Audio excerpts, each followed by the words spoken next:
त्या शेजारच्या पाजारच्याला आमंत्रण होतं, पण बहिणीला सख्या आमंत्रण दिलं नाही.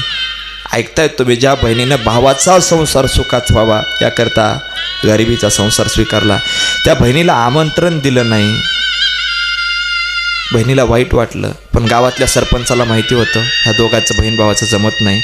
त्याला जी पत्रिका आलेली होती ना तिच्या भावाची, त्याच्यावरचं नाव खोडलं आणि त्या बहिणीची पत्रिका घेऊन दिली. तुझ्या भावाची पत्रिका आली म्हणून. आनंद झाला महाराज, तिला आनंद.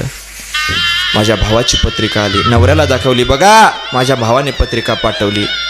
नवरा सांगत होता, जाऊ नको, अपमान पावशील, ती पत्रिका तुझ्या नावाची नव्हती, नाव खोडलंय आणि पत्रिका दिली. नाही मालक, ही माझ्या भावाने पत्रिका पाठवली. माहेराची आस वेगळी असते ना, माहेराची आस वेगळी असते. छोटे 4-5 वर्षाचे मुलं होते आणि ती माय सांगत होती, दादा आपल्याला आता मामाकडं जायचं आहे, तिथं चांगलं नुकतीचे लाडू, बुंदीचे लाडू, तुम्हाला सगळं खायला भेटेल रे बाबा, नोहे प्रकारचं खायला आहे, तुम्ही चला. मोठ्या आनंदात पोरं जात होते महाराज. 2 दिवसापासून पोरं जेवले नव्हते, घरची गरिबी होती. माहेरामध्ये गेल्याच्या नंतर महाराज 80 वर्षाची माय माहेरामध्ये जिवंत होती.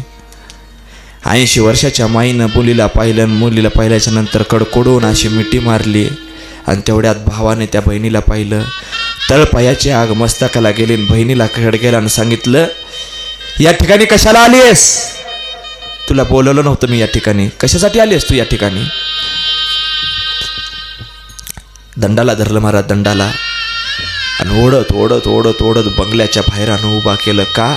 त्या ठिकाणी त्याचे मित्र आलेले होते ना, आमदार खासदार आलेले होते. आपली बहीण गरीब आहे, फाटके कपडे बहिणीच्या अंगावरती होते. अरे ज्या बहिणीसाठी तुझ्यासाठी त्याग केला, बहिणीला बंगल्याच्या बाहेर आणून उभा केलं आणि सांगितलं, इथून कार्यक्रम बघायचा.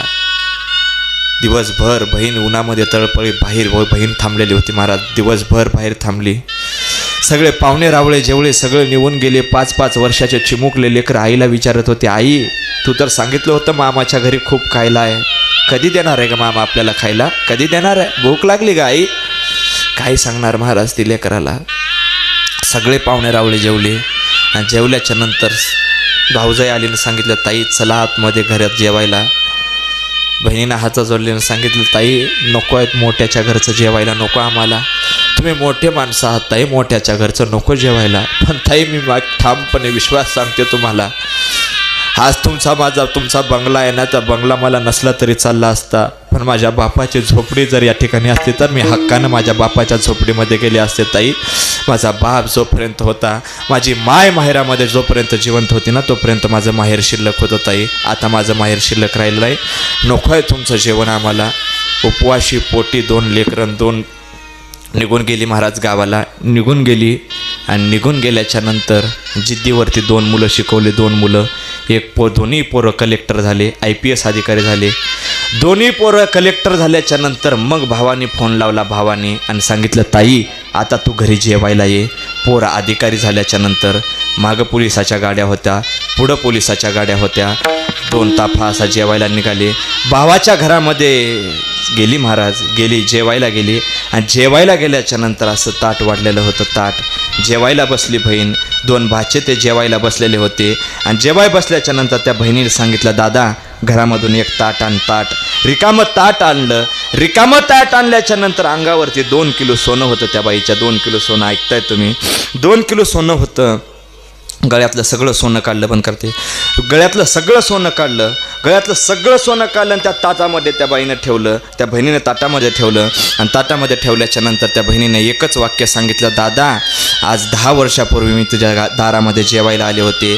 दादा आज 10 वर्षापूर्वी तुझ्या दारामध्ये मी जेवायला आले होते, तेव्हा ह्या दंडाला धरून मला तू बंगल्याच्या बाहेर काढलं होतंस. दादा तू जेवायला बोलवलंस, त्या ह्या सोन्याला बोलवलंस, या बहिणीला बोलवलं नाहीस, कारण ही बहीण 10 वर्षापाशी तुझ्यापाशी जेवायला आलते, तेव्हा हे सोनं अंगावरती नव्हतं. आज हे सोनं आहे म्हणून तुम्हाला बोलवलंस महाराज. आज पैशामध्ये सगळे नाते आले, पैशामुळे नाते संपायला लागले. जोपर्यंत बाप आपल्या जीवनामध्ये जिवंत आहे ना, तोपर्यंत काय मज्जा मारायची ते मारा, काय आयश करायची ते करा. एकदा का बाप आपल्या आयुष्यातून निघून गेला, पुन्हा आयुष्यसुद्धा जगणंसुद्धा जिम्मेदारीचं ओझं वाटतं महाराज. अरे बाप आहे तोपर्यंत सगळ्या गोष्टी आहेत महाराज. आज मला सांगा महाराज, आपल्या बापाची धोतर फाटलेला असू द्या बापाची चप्पल फाटली बापानं विचार केला नाही, पण आपला मुलगा कॉलेजला जातोय हे लक्षात घेताच आपल्या चपलीचा कलर जरी गेला तरी दुसरी चप्पल घेऊन देणार आपला बाप होता. मायबापाचे उपकार विसरून चालणार नाही. माईसारखं या जगामध्ये दैवत नाही महाराज. 9 महिने 9 दिवस त्या माईनं आपल्या पोटामध्ये वागलं. माईसारखे उपकार या जगाच्या पाठीवर कोणी करू शकत नाही महाराज. जोपर्यंत माय नावाचं पात्र आपल्या जीवनामध्ये जिवंत आहे ना, तोपर्यंत तुम्हाला जीवनामध्ये कधीच घाबरायची गरज नाही. कारण माईचा हात जोपर्यंत आपल्या आशीर्वादाचा हात डोक्यावरती आहे ना, तोपर्यंत जगातली कोणतीच शक्ती आपल्याला परास्त करू शकत नाही. कारण माईने दिलेला आशीर्वाद असतो. आणि जीवनाच्या शेवटी जाता जाता एवढंच सांगतो बाबा, जीवनामध्ये मायबापाची सेवा करा. मायबापाची सेवा केला. या खताळ परिवाराने एवढा मोठा कार्यक्रम या ठिकाणी उपस्थित केला. आमच्या ताईंनी सासूबाईची अतिशय सेवा केली महाराज. सांगितलं मला आल्याच्यानंतर पॅरेलिसचा झटका आला आणि त्या घरामध्ये पडून होत्या. ताईंनी एकच शब्द वापरला, महाराज आमच्या सासूबाई आणखी मी आहे तोपर्यंत जरी जिवंत राहिले असताना माझ्या हातून त्यांची अशी सेवा घडली असती, अशी सेवा घडली पाहिजे असती. अशा सुनबाई भेटायला सुद्धा नशीब लागतं, अशा महिला निघायला सुद्धा नशीब लागतं. सर्वांना विनंती आहे, जिवंत मात्या पित्याची सेवा करा.